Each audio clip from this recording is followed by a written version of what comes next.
Thank you. Welcome to this second part of our session. Jen, if you remember, you shared with me about what you've been going through at your workplace. You've talked to me about stress at work, the long hours of working, the shifts, and the many other possible causes of the stress that you are going through at your workplace. And I had said to you earlier, working in a healthcare profession, there are many demands and conflicting demands. And you talked to me about some of the things or how you're feeling about work, some of the emotions you are going through. I wish to rephrase it and talk to you a little bit more about the signs and symptoms of stress at workplace. As you said, you feel demotivated, sometimes you feel fatigued, you have poor appetite, poor relationship with our co-workers. Sometimes you come even to work late because you feel like you don't have energy. So let us look at these signs and symptoms, and I wish to categorize them in different ways. We have what we call psychological symptoms, and some of them you have already mentioned, just reaffirming so that we are able to see where we can help you. There is lack of concentration, and as you know, our work as healthcare providers, there is need for concentration so that we are able to attend to our patients and our clients as appropriate as possible. You said again, you feel a lot of worry. You are also having a lot of anxiety, and there are sometimes memory lapse. And this is what we would call psychological signs and symptoms of stress. Another signs and symptoms is what we call the emotional signs and symptoms. And you've already expressed this as we were going through the session. You talked about getting angry quickly, getting very irritable at times. Sometimes you are moody and you experience some frustrations. These are the emotional effects, and it can even cause you to feel very low moods and feel even you have no energy even to talk to anybody. And even the voice, the way you express yourself, the tone of your voice can even be very low. You're not able to speak as you normally speak. These are because of the emotional problems which bring forth the emotional signs and symptoms. Sometimes it can be, some signs are physical.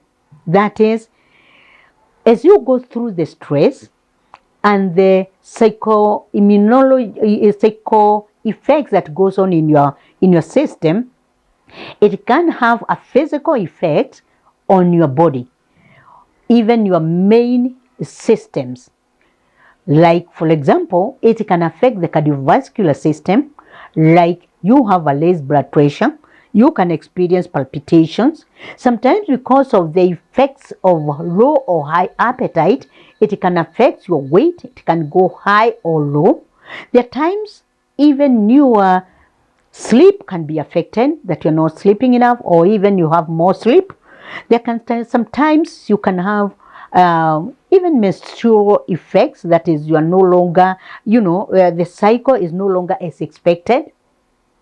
And again, this is what we would call physical signs and symptoms. You feel you are no longer the same. You feel you have no energy. You have no, even the willpower is not there to do anything. Even waking up in the morning to go to work, you wake up in the morning and you slept, the good time that you usually sleep, but you feel you have no energy even to wake up. You are tired. And especially when you start feeling tired, allow the neck, shoulder, and the upper arms, and you've not done any physical work. This is a sign and symptom on the way stress can affect us. Then there's another area that we can have our signs and symptoms, the behavioral. You see that your own personal care, self-care, has gone down. You used to go to your salon, your hair to be made, your face to be made, or even generally taking care of yourself. Your me time is no longer there. So your behavior have changed. And even people at workplace have started commenting, oh, what's happened? Or you've not gone to the salon for a long time? What's happening, Jane? So because the self-care has gone down, there can also be not enjoying what you used to enjoy before. And so previously you used to enjoy being with your friends, being with the family, or even watching a movie, going for your own maybe a weekend out, and you find yourself you're not enjoying this anymore. And so the self-care goes down. Also, there can be behavioral in terms of taking drugs of abuse. Alcohol and drug abuse can come in, and you find yourself turning to alcohol or any other substance so that you're able to cope with the problem at workplace. And so when we have these signs and symptoms and we find no energy, our life is no longer the same as it used to be. You don't have even the love for your work anymore. You feel like working is a burden. You feel like even being with the staff or reporting to work is a problem. You do not want to go to work. You just want to stay home. Then there is need for an intervention. And maybe at this point I would wish to ask you, how have you been coping? Because you said you've been feeling this way for over a month. How have you been coping? Okay, I hear you. So, some of the way you've said you've been coping is sometimes you try to talk to a friend. Sometimes you even call the office and say you are not able to go. Allow me please to help you to see some of the way to cope with the work stress. Because what you have shared, your job is the likely source of your stress. Effective coping with job stress can benefit both your profession and also your own personal life. So then what can you do?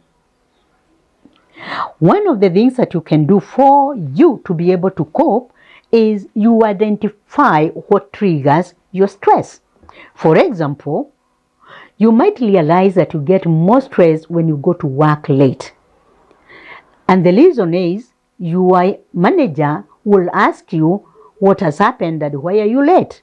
So the trigger of this stress is your supervisor asking you why you are late. So once you identify whenever you come to work late, you get stressed. Or whenever you are given a particular job to do, you get stressed. Then it is important to note all these triggers.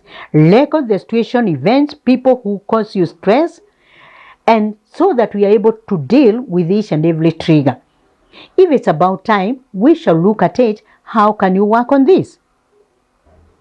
Number 2, you can also, when you identified the trigger, we can help, or you can help yourself to tackle each trigger at a time. Number 2, you can also set your goals every morning, what you want to achieve.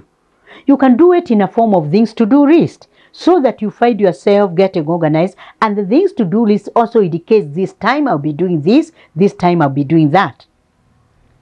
You can also protect your time by using the things to do list. You can protect your time because you know when you are doing what. Again, keep things into perspective. That is, share with other colleagues what you are going through. They could also be going through the same. And you hear each other's perspective on how you can manage to deal with the stress at workplace. Over lunch hour, why not take a break and go out to the hospital? Go out, other departments, just have a walk. Sometimes, even when you are walking around, basking in the sunshine, it can be a way of managing stress, as the effect of the sun's ray also helps in managing stress. Self-care is key. And again, you can also have boundaries. And especially in the office, if you're given too much work, it's important you talk with your supervisor so that he also knows your boundaries and what you can manage and what you cannot manage. Book an appointment with your supervisor to be able to share with him the pain or what you are just going through. You need to have work-life balance. Work on your thinking. Sometimes our negative thinking can also affect our workplace. And have a positive, be optimistic at workplace. Your support system is also very key at workplace and at home. Relaxation exercises when you feel too stressed are also good, like the deep breathing exercises. They can help you manage the stress at workplace. Another thing that I would have mentioned even earlier is to avoid the office gossip. Sometimes some of the things that are discussed in the office are cause of stress. Is it possible for you to avoid? Because some of the things we hear do not add value to our work, neither to our own life. Having said that, I want to believe that if you take the points that I've given to you on how to manage stress at workplace, you'll be able to cope better, and you can also be followed further professionally for more counseling sessions.